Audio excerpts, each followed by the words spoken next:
हंसाकर कहा, अरे संध्या जी, आप कैसी हैं? संध्या खामोश रही तो रूपाली ने आगे कहा, मैं जानती हूँ आप मुझसे बहुत नाराज होंगी। इसमें आपकी कोई गलती नहीं है। आपकी जगह कोई भी होता तो मुझे गलत ही समझता। संध्या फिर भी चुप रही। उसे लग रहा था कि रूपाली सिर्फ बेशर्मी नहीं बल्कि अव्वल नंबर की चापलूस भी है। रूपाली ने समझाते हुए आगे कहा, संध्या जी, मेरे मन में कई बार यह ख्याल आया कि आपसे मिलूं और सब कुछ आपको सच सच बता दूं, मगर सुधांशु जी ने मुझे कसम देकर रोक दिया था। सुधांशु का नाम सुनते ही संध्या के तन बदन में आग लग गई। वही सुधांशु जिसने संध्या से प्रेम का नाटक करके उसकी भावनाओं से खेला था और बेवफाई करके चला गया था। संध्या के जीवन के पिछले पन्ने अचानक फड़फड़ा कर खुलने लगे। वह गुस्से से लाल पीली हुई जा रही थी। रूपाली संध्या का हाथ पकड़कर नीचे रेस्तरां में ले गई। आइए कॉफी पीते हैं और बातें भी करेंगे। यह चाहते हुए भी संध्या रूपाली के साथ चलती। रूपाली ने कॉफी का ऑर्डर दिया। संध्या अपने अतीत में खो गई। लगभग 10 साल पहले की बात है। पटना शहर उन दिनों आज जैसे आधुनिक नहीं था। शिव प्रसाद सक्सेना का परिवार एक मध्य वर्गीय परिवार था। वो पटना हाई स्कूल में मास्टर थे। 2 बेटियां, संध्या और मीनू। बस यही छोटा सा परिवार था। संध्या के बीए पास करते ही माँ ने उसकी शादी की जिद पकड़ ली। उसकी जन्म कुंडली की दर्जनों कॉपियां कराकर उन पर हल्दी छिड़ककर तैयार कर ली गई। एक तरफ पापा ने अपने मित्रों में अच्छे लड़के की तलाश शुरू कर दी तो दूसरी ओर माँ ने टिप्पण की कॉपी हर बुआ, मामी और चाचियों में बांट दी। दिन बीतते रहे पर कहीं भी विवाह तय नहीं हो पा रहा था। माँ को परेशान देखकर एक दिन जौनपुर वाली बुआ ने साफ साफ कह दिया, देखो छोटी भाभी, मैंने तो संध्या के लिए जौनपुर में सारी कोशिशें करके देख ली, पर जो भी सुनता है रंग थोड़ा दबा है, बस नाक मुंह सिकोड़ लेता है। अरे दादी, रंग थोड़ा दबा है तो क्या हुआ, कोई मेरी संध्या खोट तो ना निकाल दे। माँ बोल उठी, जानते नहीं है क्या छोटी भाभी, पर जब ये लोग लड़के वाले बन जाते हैं तब न जाने कौन सा चश्मा लगाकर नीरा कोट और 26 कामियां निकालने लगते हैं। माँ और बुआ का अपना अपना राग दिन भर चलता रहता था। इसके बाद तो हर साल लगन आते ही माँ मीनू से टिफिन उतरवाने और उस पर हल्दी छिड़ककर आदान प्रदान करने में लग जाती और लगन समाप्त होते निराश होकर बैठ जाती। अगले साल जब फिर से नया टिफिन तैयार होगा तब उसमें संध्या की उम्र 1 साल बढ़ा दी जाएगी। कहीं भी शादी तय नहीं हो पा रही थी। दिन बीतते गए। संध्या में एक हीन भावना घर करने लगी। हर बार लड़की दिखाने की रस्म के बाद वह मानसिक और शारीरिक दोनों रूप में मलिन हो जाती। उसे गुस्सा भी आता और ग्लानि भी होती। पापा के ललाट की सिकन और माँ की चिंता उसे अपने दुख से कहीं ज्यादा बेचैन करती थी। सिलसिला साल दर साल चलता रहा। धीरे धीरे संध्या में परिवर्तन आने लगा। वह हर अपमान और अस्वीकृति के लिए अभ्यस्त हो चुकी थी, मगर माँ बाप को उदास देखती तो आहत हो उठती थी। आखिर एक दिन माँ को उदास बैठा देखकर संध्या बोली, माँ, मैंने फैसला कर लिया है, शादी नहीं करूंगी। तुम लोग मीनू की शादी कर दो। तो क्या जीवन भर कुंवारी ही बैठी रहोगी? माँ ने डांटा। तो क्या हुआ माँ, कितनी लड़कियां कुंवारी बैठी हैं। मैं बिन ब्याहे रह गई तो कौन सा पहाड़ टूट पड़ेगा? देखो स्मिता दीदी ने भी तो शादी नहीं की है, क्या हो गया उन्हें, मौज से रह रही हैं।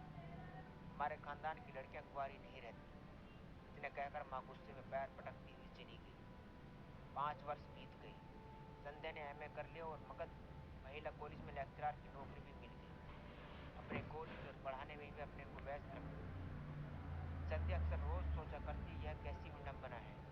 कुदरत की रूप आकर्षण न होने की वजह से उसका साथ साथ पूरा परिवार को पीड़ित होना पड़ रहा है। वह कुदरत को अपने प्रति हुई नाइंसाफी के लिए बहुत कोसती थी। वह सोचती थी कि आखिर उसका कसूर क्या है।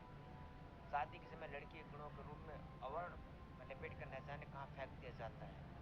एक दिन पापा ने जब मनोहर बाबू से रिश्ते की बात चलाई तो माँ सुनते ही आग बबूला हो गई। आप सटिया तो नहीं गई हैं? मनोहर अपनी संध्या से 14 साल बड़ा है। आप लड़का ढूंढने चले या बूढ़ा बैल? पापा ने मनोहर बाबू की नौकरी, अच्छा घराना और भी कई चीजों का वास्ता देकर माँ को समझाना चाहा, मगर माँ टस से मस रही। एक दिन संध्या जब कॉलेज से घर लौटी तो उसने देखा बरामदे में कोई पुरुष बैठा मम्मी पापा के साथ खड़े अपने मन से बातें कर रहा था। मैं उसे पहचान पाने में विवश थी। तभी पापा ने परिचय कराते हुए कहा, मेरी बड़ी बेटी संध्या, यही मगध महिला कॉलेज में लेक्चरर है, और आप हैं शोभा के देवर सुधांशु। संध्या ने देखा बड़े ही सलीके से खड़े होकर उसने हाथ जोड़े। फिर मैं संध्या ने नमस्ते किया, फिर वह अंदर चली गई। सुधांशु अक्सर संध्या के घर आने जाने लगा। बातचीत करने में माहिर सुधांशु बहुत जल्दी घर के सभी सदस्यों का प्यारा बन गया।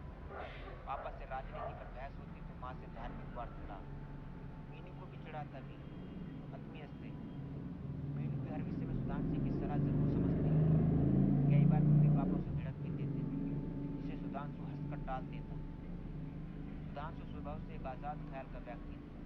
वह साहित्य, दर्शन, विज्ञान या प्रेम संबंधों पर जब से संध्या से चर्चा करता, तब उसकी बुद्धिमत्ता की बरबस ही सराहना करने को उसका ही जी चाहता था। उसकी आवाज में एक जुबा था, जो किसी को भी अपने साथ बहाकर ले जाने में सक्षम था। सुधांशु संध्या के कुटित जीवन में हवा के ताजे झोंकों की तरह आया। संध्या को धीरे धीरे सुधांशु का साथ अच्छा लगने लगा। अब तक संध्या ने अपने को दबाकर मन मारकर जीने की कला सीख ली थी, मगर अब सुधांशु का अस्तित्व उसको मनोभाव पर हावी होने लगा था। संध्या अपनी भावनाओं पर से अंकुश खोने लगी थी। अंजाम सोचकर वह भय से कांप उठती थी, क्योंकि प्रेम की राहें इतनी संकरी होती हैं कि इनसे वापस लौट कर आने की गुंजाइश ही नहीं होती। नारी को एक प्राकृतिक उपहार प्राप्त है कि वह पुरुष के मन की बात बगैर कहे ही जान लेती है। इसलिए संध्या को सुधांशु का झुकाव भांपने में देर नहीं लगी। आखिर एक दिन अप्रत्यक्ष भावनाओं को शब्द भी मिल गए। सुधांशु ने अपने प्रेम का इजहार कर दिया। प्रतीक्षारत संध्या का रोम रोम पुलकित हो उठा। संध्या में उल्लेखनीय परिवर्तन आने लगा। अपने हृदय के जिस कोने को वह अब तक टटोलने से डरती थी, उसे अब उड़ेल उड़ेल कर निकालने की इच्छुक हो उठी थी। संध्या हमेशा सुधांशु की यादों में खोई रहती। हमेशा खामोश नीरस रहने वाली संध्या अब गुनगुनाते हुए मुस्कुराती देखी जाने लगी। संध्या ने एक दिन माँ को सब कुछ बता दिया। माँ को तो सुधांशु पसंद था ही, वह खुश हो गई। पापा भी उसे पसंद करते थे।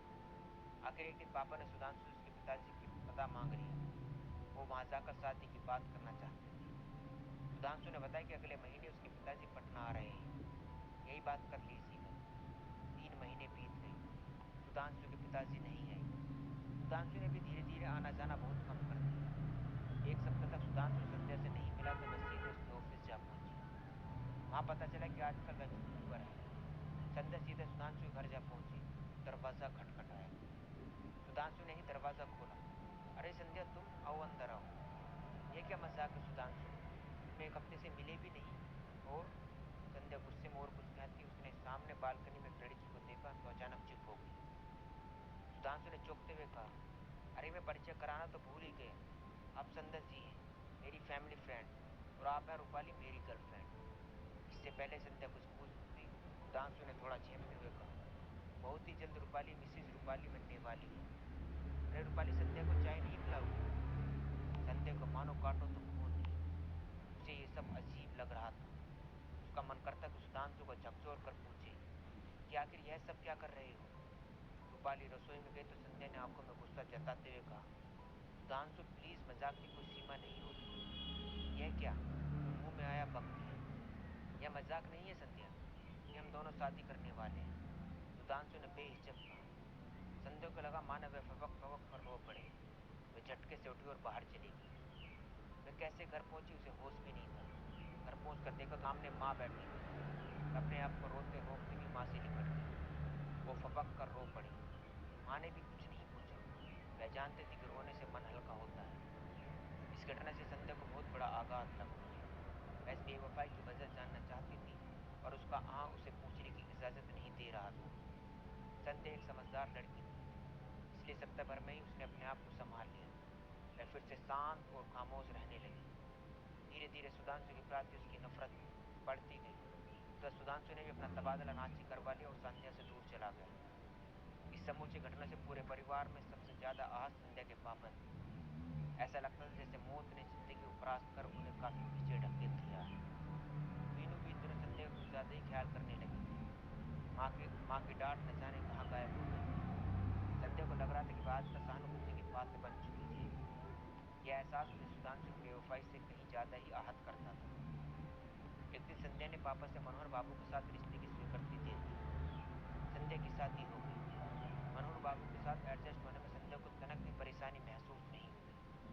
संध्या ने पूरे परिवार का दिल जीत लिया। आज शादी को 4 साल बीत गए हैं, मगर संध्या को पता है पता है कि उसके लिए जीवन मात्र एक नाटक का मंच बनकर रह गया है। संध्या एक पत्नी, एक बहू, एक प्रोफेसर और एक माँ बनकर तो जी ही रही थी, मगर सुधांशु की उसके अहमद तिरस्कार से इतनी आहत हुई थी कि उसे पुरुष शब्द से ही नफरत हो गई थी। यही वजह थी मनोहर बाबू की प्रार्थना आज तक भी पूरी तरह समर्पित नहीं हो पाई है। बैरे ने कॉफी लाकर मेज पर रखी। तभी अचानक ही संध्या की तंद्र टूटी। इससे पहले कि वो रूपाली से कुछ पूछती, एक पुरुष की आवाज पीछे से आई, और रूपाली तुम यहाँ बैठी हो? मैंने सारा सुपरमार्केट छान मारा। ये मेरे पति हैं विक्रम। रूपाली ने परिचय कराया। यह मेरी मित्र संध्या। हेलो। बड़े सलीके से अभिवादन करता हुआ विक्रम बोला। अच्छा आप लोग बैठो, मैं सामान की पैकिंग करवा कर आता हूँ। सामने वाली दुकान पर चला गया। तुम चौंक गई ना? रूपाली ने मुस्कुराते हुए संध्या से कहा। तो तुम्हें भी सुधांशु ने धोखा दे दिया? इतना गिरा इंसान निकला मैं? नहीं संध्या, सुधांशु जी बेहद नेक इंसान है। उस दिन तुमने जो कुछ देखा वह सब नाटक था। ये क्या कह रही हो तुम? संध्या लगभग चीख उठी थी। रूपाली संध्या को हकीकत बयां करने लगी। सुधांशु मुझे ट्यूशन पढ़ाया करता था। एक दिन सुधांशु को परेशान देखकर मैंने कारण पूछा। पहले तो सुधांशु बात को टालता रहा, फिर उसने तुम्हारे साथ घटित पूरी प्रेम कहानी मुझे सुनाई। मेरी बड़ी बहन शोभा ने पटना आते वक्त उसे तुम्हारे बारे में काफी कुछ बता दिया था, कि तुम ही हीन भावना की शिकार हो। मनोविज्ञान का विद्यार्थी होने के नाते सुधांशु को यह समझने में पता नहीं कितनी हिम्मत मिली कि तुम्हारे इस हीन भावना को उभारने का क्या उपाय हो सकता है। पहले तो सुधांशु ने तुम्हारे मन में दबे हुए आत्मविश्वास को धीरे धीरे जगाया, जिसलिए तुमसे प्रेम का नाटक करना जरूरी था। लेकिन इस नाटक का फायदा संध्या के जानने के लिए जिज्ञासा थी, इसलिए कि तुम मनोहर बाबू से विवाह कर लो, क्योंकि तुम और सुधांशु भी तो शादी करने वाले थे। उस दिन सुधांशु ने कुछ ऐसा ही कहा था। वह भी तो सुधांशु के नाटक का अंश था। रूपाली ने कॉफी का प्याला उठाकर एक घूंट भरते हुए आगे कहा। संध्या, मैं भी तुम्हारी तरह उनकी एक शिकार हूँ। मैं रंजीत से प्रेम करती थी। रंजीत ने किसी और लड़की से शादी कर ली। मैं इतना आहत हुई कि अपना मानसिक संतुलन ही खो बैठी थी। डॉक्टरों ने मुझे मानसिक आघात का पहला चरण बताया। उन्हीं दिनों पिताजी को सुधांशु से मिल गई और मुझे सुधांशु जी ने अपनी चतुराई से उस कुंडा से बाहर निकाला और जिंदगी से प्रेम करना सिखाया। उन दिनों सुधांशु जी से मैं प्रभावित होकर उनसे प्रेम करने लगी थी, लेकिन उन्होंने तो बड़ी शालीनता से, बड़ी प्यार से मुझे समझाया कि मुझसे शादी नहीं कर सकती है। हर लड़कियों को दिलों से खेलने वाले लोग भला शादी क्यों करने लगे? संध्या बोल पड़ी। नहीं संध्या नहीं, बीच में ही बात काट कर रूपाली ने कहा। उन्होंने मुझे कसम दिलाई थी और अब मैं वह कसम तोड़ रही हूँ। आज मैं सब कुछ तुम्हें बता रही हूँ। सुधांशु को गलत मत समझो। उन्होंने कभी किसी का कोई फायदा नहीं उठाया। असल में सुधांशु से इसलिए शादी नहीं करना चाहते थे क्योंकि उनकी जिंदगी मौत के दरवाजे पर दस्तक दे रही थी। सुधांशु को ब्लड कैंसर है। मौन खामोश संध्या की आंखों से आंसू बूंद बनकर टपक पड़े। रुमाल से आंखों पोंछते हुए संध्या ने भरे गले से पूछा, जुल्फे कहाँ हैं? पता नहीं। जाते वक्त मैंने लाख पूछा, मगर वह मुस्कुरा कर टाल गई। रूपाली ने एक बार रुक कर फिर कहा, सुधांशु जी जहाँ भी होंगे, किसी न किसी रूपाली संध्या के जीवन का आत्मविश्वास जगा रहे होंगे। रूपाली तो चली गई और संध्या को लग रहा था कि आज रूपाली नहीं मिलती तो जीवन भर सुधांशु जी के बारे में हीन भावना लेकर जीती